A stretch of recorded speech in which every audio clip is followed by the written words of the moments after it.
Hello and welcome to Dateline New Haven on WNHH, New Haven's home for community radio. I'm Paul Bass, inviting you to look behind the headlines on the stories that make New Haven tick. Well, here's a headline for you.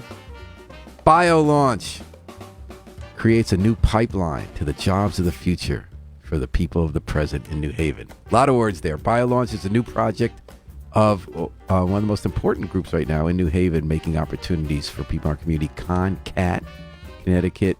I always get the Connecticut Center for Arts and Technology. It's been around for 10 years, spun off another group, ConnCore related. And we're going to hear all about how this new program is starting with $2.5 million of state money, working with biopharma companies in New Haven that have been sprouting up like trees in these towers that are coming up near the old highway, and making sure that this program is going to take young people ages 18 to 26 with GEDs to be in a paid training program so that they can run lab operations for some of the BioLabs in our city. Say good morning to Eric Clemens, who runs ConnCAT and started ConnCAT 10 years ago, if I have that right, and Orlando Yarborough, who is now beginning a job as the director, right? Are you officially on the clock yet? I am. All right. So, okay. Well, it's great to see you both, gentlemen, and I know Eric, and it's great to meet you, Orlando, and thanks for coming on the show today. That's right. So I want to start with the backstory. I gave a one sentence about what BioLabs is. BioLaunch, excuse me. We're going to give you a lot more than one sentence about what it is and how it's going to run. I was wondering, Eric, if you could tell me the backstory of how this came about. Well, thanks, Paul, first for having us on. I really appreciate it, and always appreciate being in a space with you. Same here. That's always a feeling, too. I think it's really important to talk about the backstory because it gives even better context of the why of BioLaunch. And what happened was maybe 3 to 4 years ago, I had the great opportunity to meet a really prolific and profound human being named Craig Cruz. Craig Cruz. And Craig Cruz is in part a Yale professor. He is an entrepreneur and really like a community advocate. And when meeting Craig, I actually met him through Will Ginsburg from the Community Foundation for Greater New Haven. Craig immediately talked about the need to try and strike a blow for fairness and justice as it relates to the bioscience, biopharma universe that is now proliferating around. Right, we have a lot of companies like Craig's where professors did research, and for the last 30 years, New Haven, we've been encouraging them to start companies here. Absolutely. But we want to make sure some of these jobs go to New Haven. Absolutely. And so Craig, being the founder of Arvenus, as well as another company, Seduma, and another company, I can't remember the name, Craig had this real urge and passion for trying to deepen and widen especially the black middle class in New Haven through the advent of bioscience, biopharma. And so he and I continue to talk for the next 3 years about ways in which we can collaborate to try and do something to create justice for folks who have been left out of this bulgent, this really blooming economy in bioscience, biopharma. And so here we are, Craig, after iterations of conversations and thoughts and ideas, here we are with this idea, an endeavor called BioLaunch. And so now we are sitting in the manifestation of the ideas and conversations that Craig had and I had with him. And what's his role? So the state gave you $2.5 million to do this program that Orlando's going to run, where we bring these young people in to learn how to get the training. What's Craig Cruz's role? So Craig Cruz was really spearheaded the idea. He was a huge convener of not only myself, but also Garrett Sheehan from the Greater New Haven Chamber of Commerce, who also convened folks also at Yale University. At the time, quite frankly, it's important for me to note that I was not the CEO of ConnCAT at the time. I was CEO of ConnCorp. I am now interim CEO of ConnCAT and also CEO of ConnCorp. But Craig was the convener.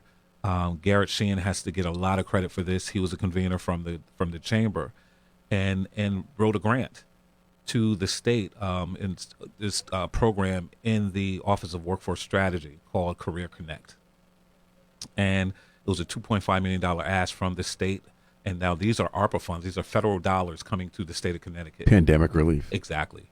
And won the grant, $2.5 million for this idea and endeavor called BioLaunch. And what kind of jobs are we going to be training people for in these new labs that are starting up in New Haven? Great question, and I will throw that question to the inaugural director of BioLaunch, Dr. Yarborough, Orlando Yarborough III. Yeah, thank you, Eric, and thank you, Paul. The jobs are in laboratory operations, and these are entry-level positions that do not require a college degree, do not require expensive upfront out-of-pocket training, but that these graduates of BioLaunch will be able to jump right into the labs and help the labs function at a high level. So give me an example, like if they're doing experiments, is it cancer research, Venus?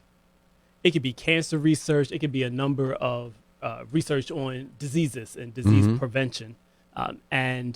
So some of the research will...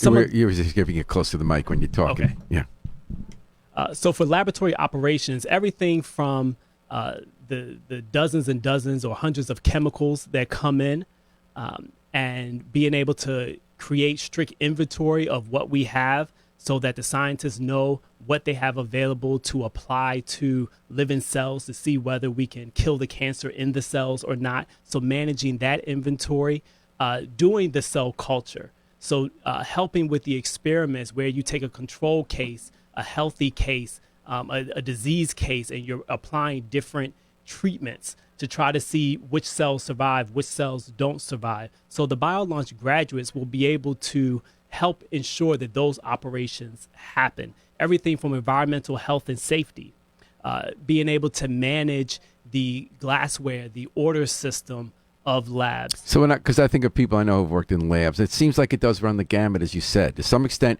you make sure lab runs. So you make sure you order the supplies you need. People coming in, they have the protective gear ready. You have the instruments you're going to be using. You have stuff recorded. But also it sounds like, listening to you, that they'll also be helping to physically conduct some of these experiments too. They can help physically conduct experiments. They can be involved with the note-taking, being able to record what is working, what's not working, what the parameters of the conditions are. Because anything that's done in the research lab, in order for it to go on to become, let's say, a drug that people are able to take and it can lead to cures, everything needs to be able to be reproduced and replicated, not just in the lab where we are, but also in other labs across the country and across the world. So being able to have the laboratory operations and being able to have strict note-taking of the parameters and everything that is happening will be key in the success of that lab, but also in the success of kind of the healthcare industry, where we're trying to really multiply and advance where the jobs science, are. It's kind of interesting because because ConnCAT was started and is still based in Science Park, which used to be the Winchester Rifle Factory. So if you didn't have a high school degree but you wanted a good job, or you did something interesting and you made a good living, you used to go make the rifles. Now in New Haven, it seems like you're trying to get people who didn't go to college, who want to get good jobs, who live here. Instead, you got to kind of help cure cancer and other diseases. It's kind of interesting there. It's kind of interesting. And so we're talking to Orlando Yarborough, who's the new director of BioLaunch, run by ConnCAT, with the help of $2.5 million in 5-year, right, state grant. We're going to train people with GEDs to get these jobs in these labs here on Dateline New Haven. So, so tell me about how you came to get this job, Orlando. You have an interesting background. You're the minister of Black Church at Yale. You have a genetics PhD from Yale. You were among, I read, 150 people who went to Guatemala and trained thousands of leaders to train other leaders in that community. Tell me about how that path led you to this job. Good question. I'm not completely sure, but what I do know is in December, between December and January, the couple of weeks across in the new year, Craig Cruz reached out to me for a conversation to tell me about BioLaunch and to talk about how to identify staff members who can help train and lead the organization. And this was in 2022, crossing over 2022, crossing over to 2023. The last time I spoke with Craig was around 2003 and 2004, when I came to Yale University as a graduate student, and Craig Cruz was one of my professors. Really? Yes. Oh, that's interesting. And so I was very surprised and pleased to hear from Craig. And I had fond memories of working with him and being his student in the introductory classes of my program. what intrigued me about this opportunity is that for all of my time in New Haven, I've been trying to be embedded in the community and helping people to succeed along with me. And my New Haven family helped me to succeed along with them. And so BioLaunch was just another opportunity for me to become more embedded in helping people succeed and thrive, and to help create a growth environment where it happens. So what intrigued me about this opportunity was that it allowed me to take a somewhat dormant aspect of my professional training, sciences, and wake it up and put it to very good use, where it doesn't lift me on a higher ladder, but it allows me to create ladders that other people can climb. That's kind of interesting to me, because I was bringing that up about that disparate influences you bring to this. So genetics, how interested in you in science, and why did you veer off going to Guatemala and in the Black Church, and you're on the board of Ed? Now it sounds, is it accurate they're saying sort of those interests are coming back together? What was your interest in science, and what was the other interests you were pursuing? In science, I was interested, and still am interested, the intersection between human health and disease, and specifically how my biology connects with my environment to contribute to human health and disease, and where personal choice comes in. In undergrad, I did research. It was literature research on prostate cancer in Black men. And I saw that when you controlled for socioeconomic differences, when you controlled for other differences, there was still a disparity between Black men getting prostate cancer and white men and other men not getting prostate cancer. There's a different rate. And so I wanted to know, is it based on personal choice? Is it based on the behaviors, or is there something biological that's connected with that? So that led me into genetics, to research the genetics of human diseases. And specifically, I researched high blood pressure and how it's passed down within the family. And we saw that there is a genetic component to blood pressure. And we also saw that there is a lifestyle component to blood pressure as it relates to the movement of salt in and out of the body. And so my whole idea was to figure out, where is personal choice in helping people to live and thrive and succeed? That's why I went into the genetics research. Guatemala was around leadership as personal choice, being able to work with the Guatemalan leaders when they said, we want to get rid of the economic gap, the health gap, and the leadership gap in our country. And so I just went there to help train and support their leaders in doing that. How'd you get linked up to that? The John Maxwell team and the Maxwell Leadership Company. Ironically, Yale teaches a lot of things, but one thing it didn't necessarily teach me that I needed to know was people skills and the role of leadership in advancing positive change. John Maxwell teaches on change, and I went through his organization just to understand the significance of influence in helping to create positive change. So it's beyond intelligence, it's beyond technical skills, but people skills to actually lead to change. And the first opportunity that John brought to us was an opportunity to go and participate in the first ever national transformation effort by a country. And so I was a part of this first group, I think one of 19 of us or so who went, and we trained more than 19,000. It was more than 19 of us, but we went and trained more than 19,000 Guatemalan leaders. I think I was the youngest one on the trip. And the requirement was, once we left, they needed to keep training each other. And we didn't train them on technical skills. We spoke about, what are your country's values? And how can we replicate these values and live them out all across education, across law enforcement, across government, across politics, the economic sector, in the business sector, entertainment, and education. And that's what we did there. And when I came back, it just let me know that the skills that I had in science were transferable skills, and that who I was as a person was not just valuable in a small niche of biomedical research, but that I could reach out and be involved where I live, even if it's outside of lab. Then Eric was talking about this program you're doing now, BioLaunch. And it was interesting, Eric, when you started talking about it, before you went into the facts about create a program to get people jobs in the lambs, you talk about social justice. You use that term, and you saw that this program that you and Craig Cruz were talking about had to do with how do we bring social justice in the farm jobs, because for the companies participating, they have a problem in getting qualified people. They don't have enough people, right? They have to, so these jobs exist. And so how do you see, as someone who's also a minister and someone who you just described a path of public health research, I would call it, connecting scientific research and how people make choices and how they live. How does that fit into now steering people who have GEDs, if that's correct, but not college degrees, into these really interesting, solid jobs of the future? It's about providing an avenue and a platform for our New Haven residents to do well in biotech companies. My first professional research experience was in a biotech company in Maryland, and I was in 12th grade in high school. It never occurred to me, and it was never presented to me, that I could actually stay there and do research. But I went on to college, went on to graduate school, went on to do a postdoc. So 15 or so years later, I'm doing research, but it doesn't require all of that. And the biotech companies actually don't require that, but they don't have a good system of finding New Haven residents that are highly qualified to do the work. So BioLaunch is a solution for both parties. One, for New Haven biotech companies to find the talent that they really do need and they really do want, and diverse talent at that. And then for the New Haven residents to find clear instruction and a clear pathway forward to do research that might have otherwise been one-off.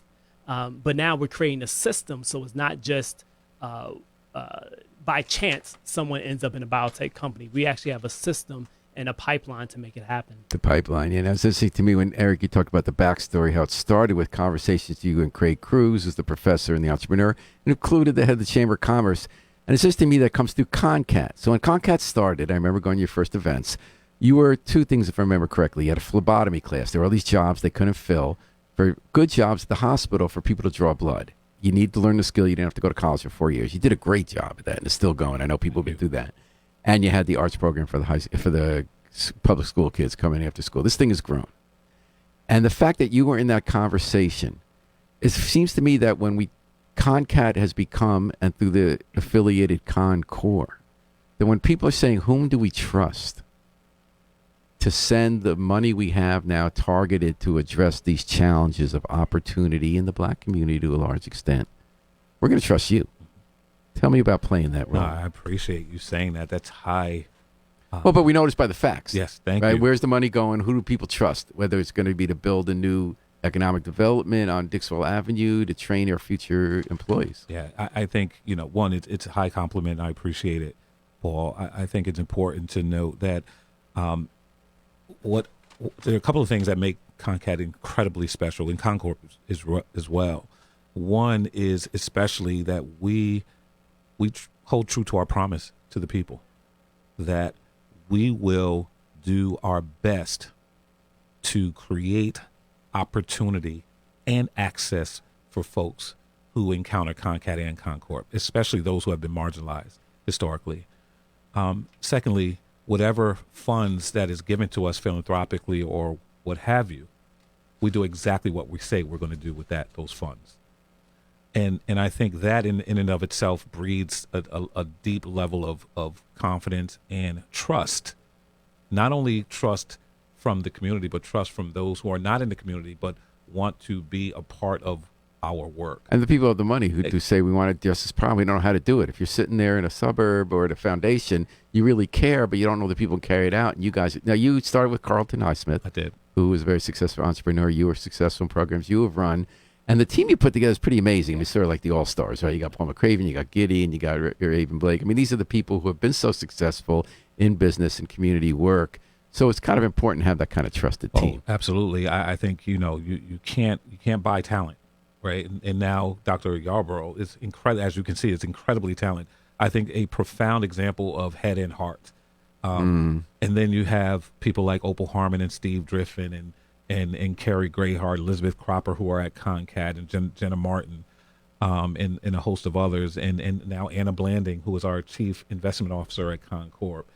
and the folks that you listed. And Do you ever feel pressure that, like, when the governor is coming, right, and he's saying, well, I really trust these guys, right? I don't know what the hell who's who in, this neighborhood. And he comes and he's not giving the money, also not just the money, the event. He's coming. You got a separate place now in Hamden for economic opportunity. You got Craig Cruz. You got basically, whether it's starting stores in Dixwell or building new housing, people are trusting you. Do you feel a lot on your shoulders? Like, because basically saying you're kind of the representative of the community here. We're trusting you. I don't feel pressure because I believe, and I think Orlando was alluding to, like, I feel called to do this work, and I know I'm called because the work chose me, and so it's not pressure. It's nothing more than I can't handle that I put on myself, and I'm a big believer. All right, and so there's nothing I know that God has given me that I can't handle. That's number one.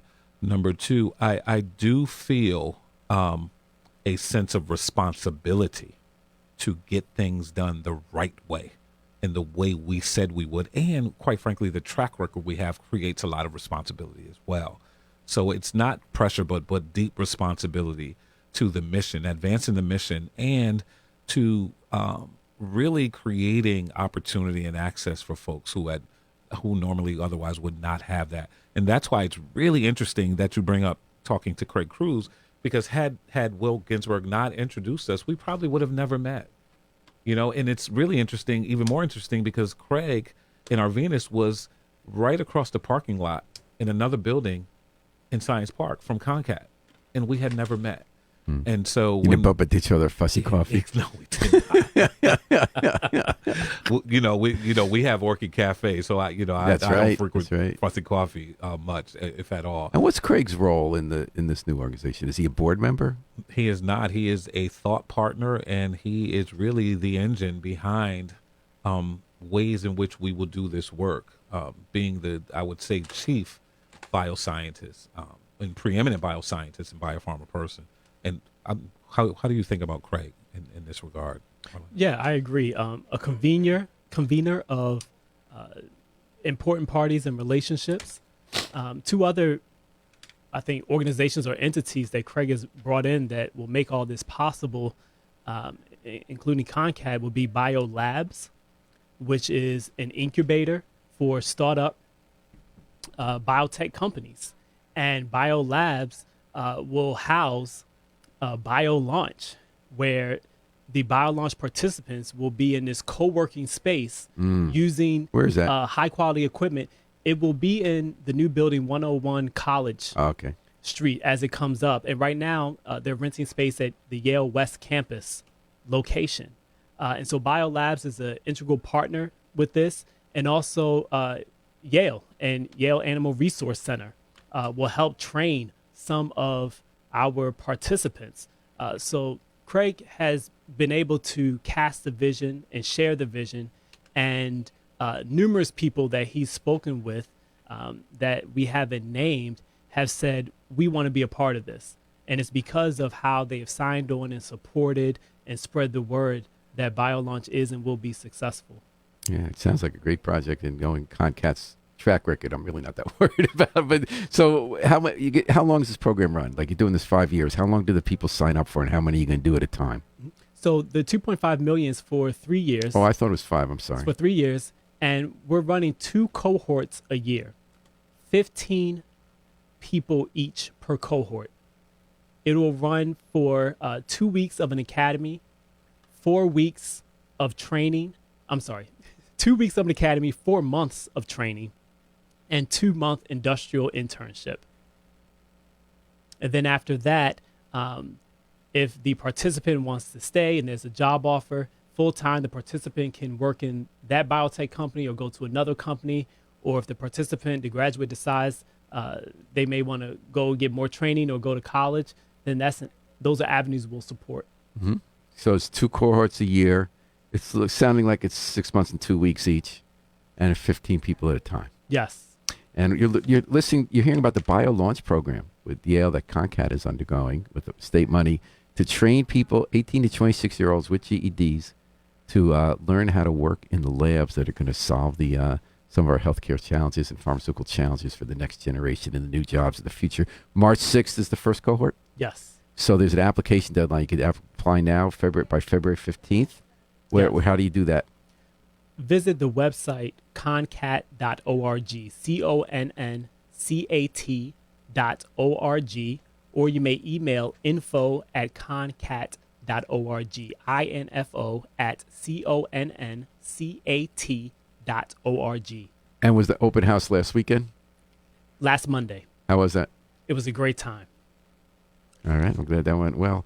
So, Eric, when we're talking about what underlies the philosophy of this program, all the other programs you started, is it fair that the word is opportunity? So when I think often there are two kinds of help. When we're trying to address the lack of opportunities for people in disadvantaged parts of New Haven, there's one realm which is direct help, which is really important, right? And whether it's soup kitchen, whether it's, rental assistance if you're getting evicted, whether it's free clothing. It seems like all your programs in a different space, different kind of avenue, which is how do you give people the tools to be on their own long-term, taking care of business, providing for themselves and their family, and having successful lives. Is that a fair way to put it? It's an excellent way to put it. Absolutely. Absolutely, Paul. I think, again, opportunity means nothing without access, right? And so what we do is really create opportunity. Open doors. And at the same time, open doors where folks have access not only to resources, but to people, because people are resources as well.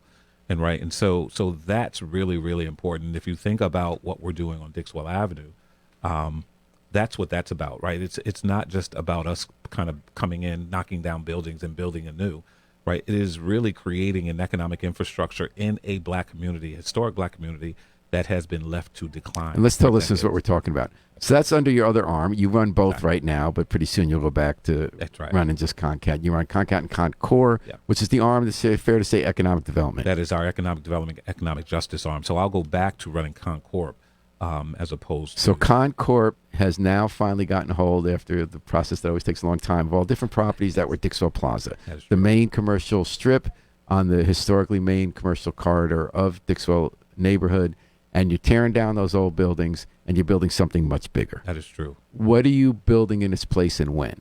So let me tell you where we are now. We as you said, we have full site control. We closed on the city-owned properties, I think just last Tuesday, I believe. And those city-owned properties was the old Stetson Library, which I know you know well, the front parking lot of Dixwell Plaza, and the substation in the back of Dixwell Plaza, police substation. Okay. And so that said, we now have full site control. We own the entire block from the Elks Hall to the Hill Health Center on Charles Street, on the corner of Charles and Dixwell. That's 8 acres of land. There are demolition signs on every building on the plaza. Those buildings will be knocked down, I would say, probably in March, if all things ideal. And then we would start building anew on the corner of where the Elks Hall is now. We will build a new ConnCAT building. That's phase one, a part of phase one, and a plaza. We're also building 184 units of housing. We're building a supermarket, a 15 restaurant food hall, retail spaces, a 300 seat performing arts center / museum. We're building a 60,000 square foot office building, glass greenhouses, also 15 townhouses.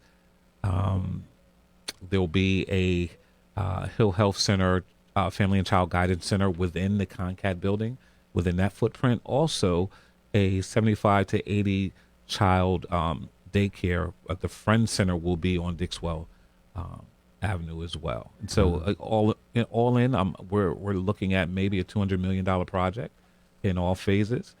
And we are now raising for that project, especially phase.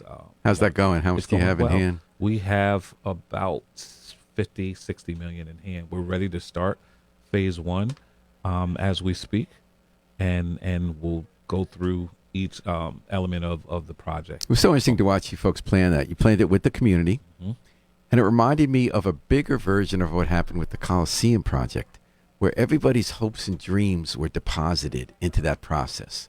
And you had people who were saying, our goals are not going to be just to have it be financially sustainable. We want to actually accomplish what the city's been wanting. And sometimes that butts up against reality. What can you do? What can you get the money? Will it keep going? Will the theater have enough bills? But it seems like housing is such a need that could kind of anchor it, correct? Housing was a really good idea to put in there. Absolutely. You know, to your point, you know, we sat with the community for at least 2.5 years, and everything you see in that project is a response to what the community said they wanted and needed and yearned for. That was not us coming into Dixwell and saying, this is what we will build you, this is what we want to build. Absolutely not. Everything, every element of that project is a community-centered design. The voice of the community is in every aspect of that project.